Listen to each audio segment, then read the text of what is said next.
इन दिनों Elon Musk और Twitter का नाम चर्चा का केंद्र बना हुआ है। सबसे बड़े शेयर धारक बनने के बाद इलॉन मस्क ने ट्विटर की 100% हिस्सेदारी खरीदने का ऐलान कर दिया है। ऐसे में कंपनी को बचाने के लिए ट्विटर के बोर्ड ऑफ डायरेक्टर्स ने पॉइजन पिल का सहारा लिया है। ये पॉइजन पिल क्या बला है और इलॉन मस्क ट्विटर के पीछे क्यों पड़े हैं?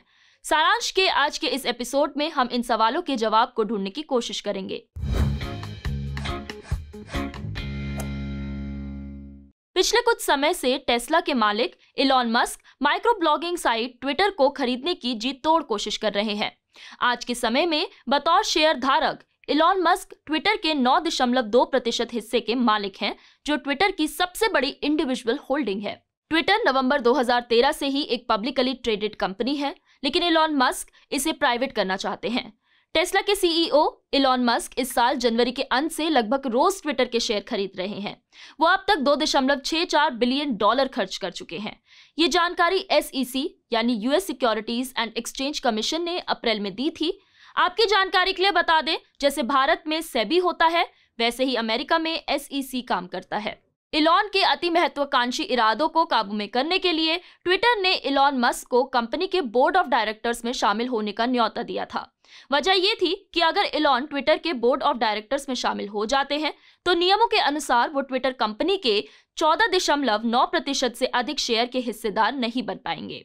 बस इसलिए पहले इलॉन ने बोर्ड में शामिल होने के लिए हामी भर दी, लेकिन बाद में उन्होंने इस प्रस्ताव को ठुकरा दिया।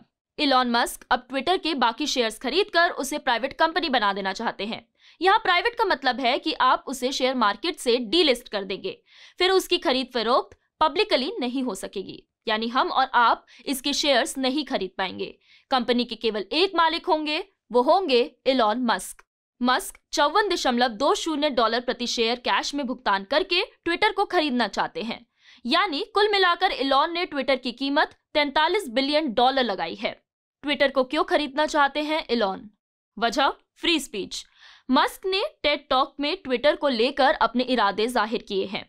उन्होंने ट्विटर को पब्लिक टाउन स्क्वायर बताते हुए कहा है कि ये जरूरी है कि लोगों को वाकई में ये लगे कि वे कानून की सीमाओं में रहते हुए खुलकर बोल सकते हैं, और मुझे लगता है कि ट्विटर को अपना एल्गोरिदम ओपन सोर्स कर देना चाहिए। यहाँ इशारा उन अकाउंट्स पर था जिन्हें ट्विटर आए दिन किसी न किसी वजह से बैन कर देता है। यही नहीं, इलॉन समय समय पर तरह तरह के पोल भी कराते रहते हैं। जैसे इलॉन ने ट्विटर पर एक पोल किया और पूछा था कि क्या आपको एडिट बटन चाहिए या नहीं। इलॉन मस्क के इस ट्वीट को लोगों की काफी प्रतिक्रिया मिली। इस बीच ट्विटर के सीईओ पराग अग्रवाल ने उनके इस ट्वीट को रिप्लाई के साथ रीट्वीट करते हुए लिखा था कि इस चुनाव के नतीजे काफी अहम होंगे, कृपया ध्यान से वोट करें। अब ट्विटर ने सोशल मीडिया प्लेटफॉर्म में अपनी हिस्सेदारी बढ़ाने की इलॉन मस्क की क्षमता को सीमित करने के लिए पॉइजन पिल को अपनाया है। पॉइजन पिल एक ऐसी रणनीति है जिसका इस्तेमाल तब किया जाता है जब कोई शख्स या ग्रुप जबरन किसी कंपनी को टेक ओवर करने में लग जाता है। ट्विटर के मामले में भी ऐसा ही है। इस रणनीति का इस्तेमाल करके किसी कंपनी को टेक ओवर करना मुश्किल हो जाता है। पॉइजन पिल का इस्तेमाल इमरजेंसी की स्थिति में किया जाता है। 1980 के दशक में जबरन अधिग्रहण या टेक ओवर को रोकने की इस रणनीति का इस्तेमाल अमेरिका में सबसे ज्यादा हुआ।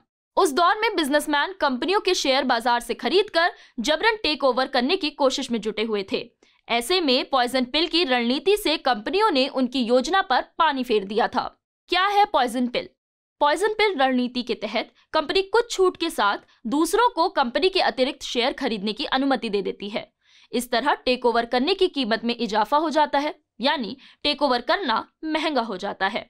कंपनी अपने शेयर सस्ते दामों पर बेच देती है, जिससे कि कंपनी के शेयर धारक बढ़ जाते हैं और कंपनी को खरीदना मुश्किल हो जाता है। ट्विटर ने हालांकि पिछले शुक्रवार को अपने पॉइजन पिल्स के बारे में अधिक खुलासा नहीं किया, जैसे कि इसमें क्या क्या होगा, लेकिन कहा है कि SEC के पास आगामी फाइलिंग में इसकी अधिक जानकारी दी जाएगी।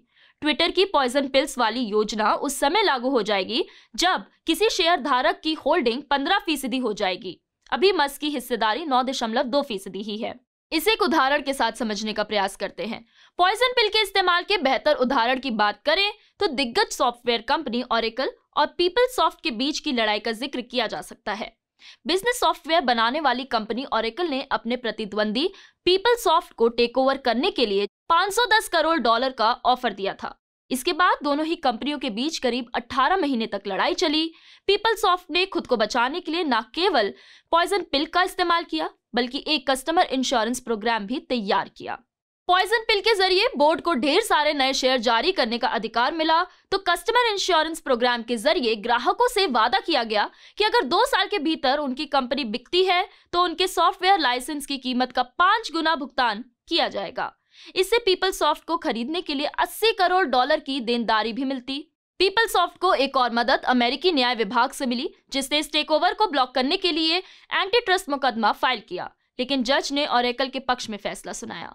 कंपनी की तमाम कोशिशों के बावजूद ओरेकल ने पीपलसॉफ्ट को खरीद लिया, लेकिन पॉइजन पिल की स्ट्रैटेजी को अपनाने के चलते पीपलसॉफ्ट के शेयरधारकों को फायदा मिला और ओरिजिनल बोली के दोगुने से अधिक $1110 करोड़ में सौदा पूरा हो सका। इलॉन मस्क के अलावा कुछ और कंपनियों जैसे थॉमा ब्रावो ने भी ट्विटर को खरीदने में रुचि दिखाई है।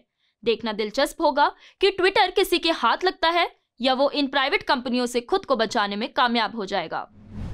मीडिया से आपकी सबसे बड़ी शिकायत क्या है? यही ना कि वो आपकी बात नहीं करता, आपकी खबरें नहीं दिखाता। इसका इलाज ये है कि मीडिया में आप इन्वेस्ट करें ताकि मीडिया आपकी बात करे। सब्सक्रिप्शन आधारित मीडिया इसका जवाब है। hindi.newslaundry.com पर जाएं, न्यूज़ लॉन्ड्री को सब्सक्राइब करें।